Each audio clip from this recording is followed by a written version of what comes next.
y'all? It's your boy P-Lot, aka the Brick Slinger. I know it's been a minute. Guess what? Your boy got something to say.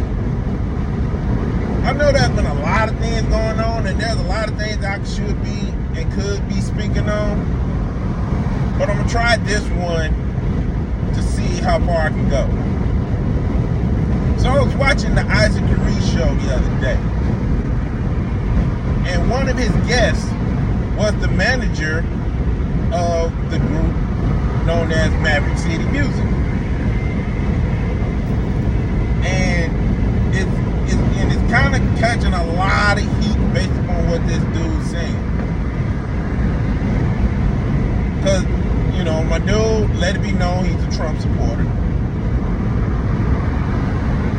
But what got my attention was how he broke it down from a business perspective in the gospel music community and the contemporary Christian music industry.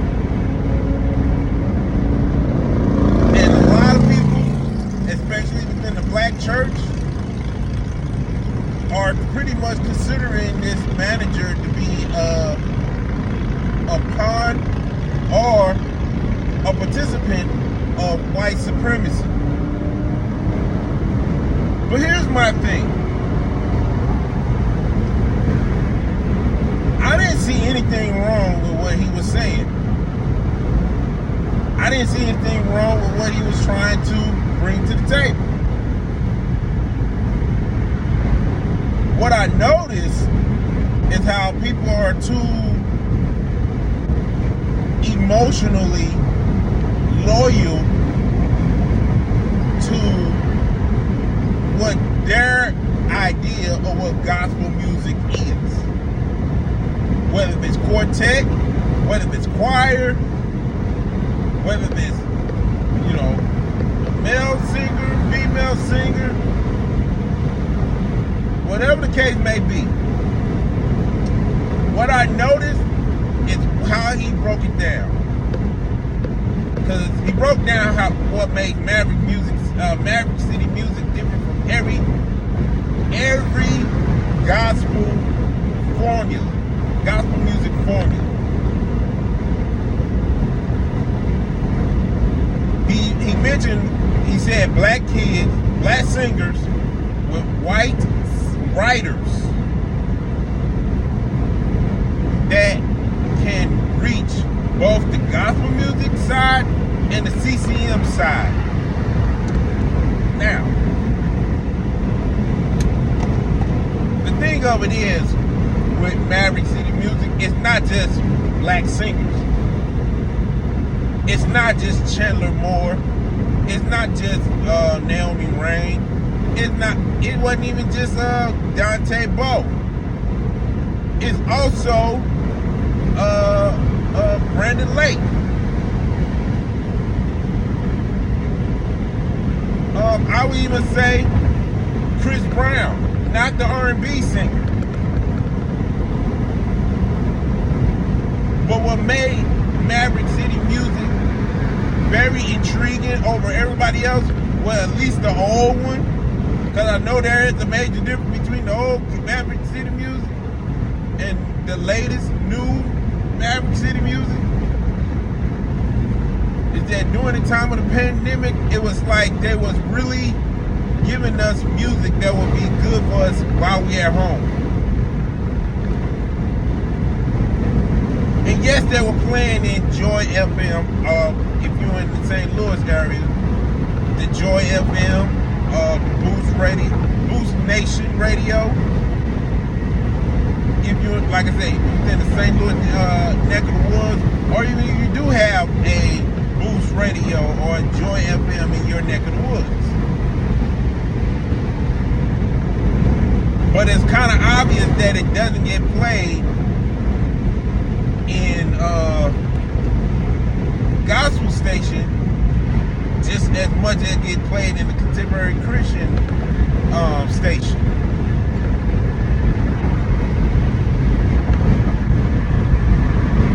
And what can be so true is their form formula is not your typical gospel music formula. It's more CCM.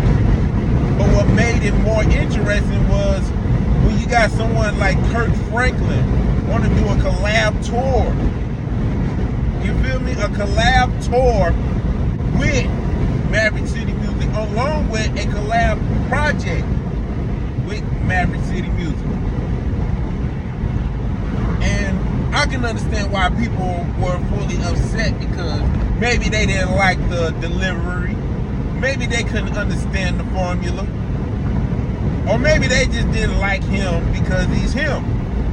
Heck, even Ernest Pugh wanted Isaac Aree to delete the interview if he was sincere.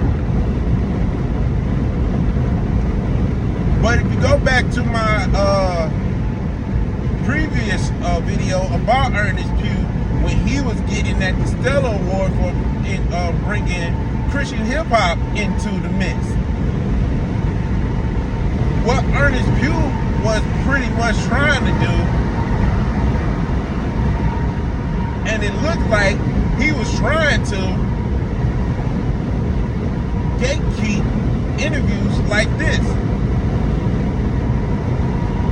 trying to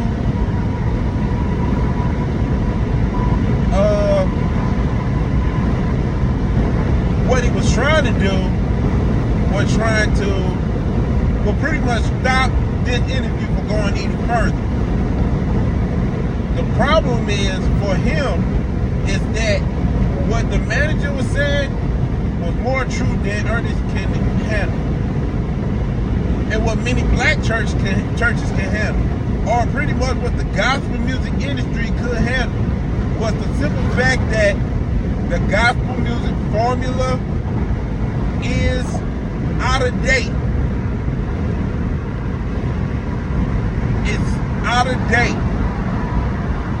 It's pretty much an old formula that can't be renewed, just as much as Christians' mindset should be renewed.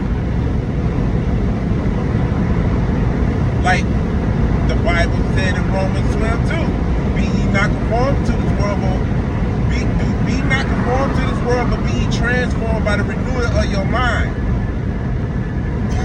Plus, the gospel music industry got too many secular hands all up in the mix. So you wondering why the likes of Glorilla can not only do a gospel song with the likes of Kirk Franklin and Maverick City and Kiara Sheard, but she can win a gospel award. And I'm trying, and I'm doing the best I can to let it be known. Gospel music is about to become sexy. And I know some of y'all will probably say, well, it's already happening. No. I'm trying to tell y'all, it's becoming sexy to the point where we're going to see more secular artists do gospel music, but add more secularism into the music. But back to the manager. I think what he was trying to say, no, it ain't what he was trying to say. But I believe he was saying, and how I comprehended it, was that at this point, if you want what you're trying to do, because the people are trying to say we need more choir music, but yet that's not what the numbers are saying. And people are saying we need more quartet music, but that's not what the numbers are saying. When it comes to the business, it's not the consumers' words that for some reason matter. It's the numbers of sales that tells you what matters. So even when gospel artists like Ernest Pugh want to see more choirs and more quartet, his audience got to be the one to say, hey, we want more of this.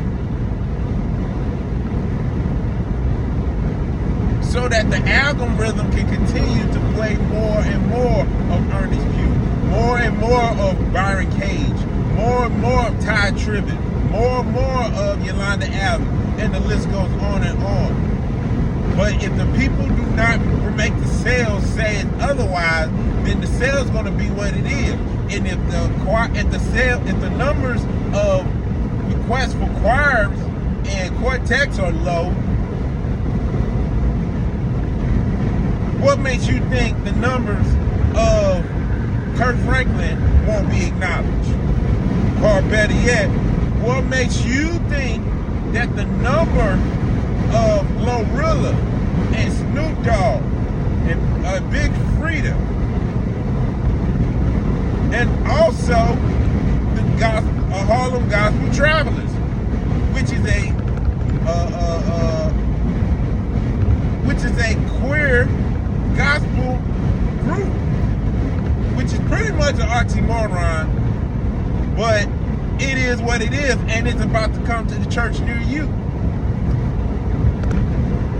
And we as a church need to be aware of, regardless of their music sounds good or not, regardless of whether their music get nominated for a BET Award or for a Grammy or for a Soul Train Award or any award shows,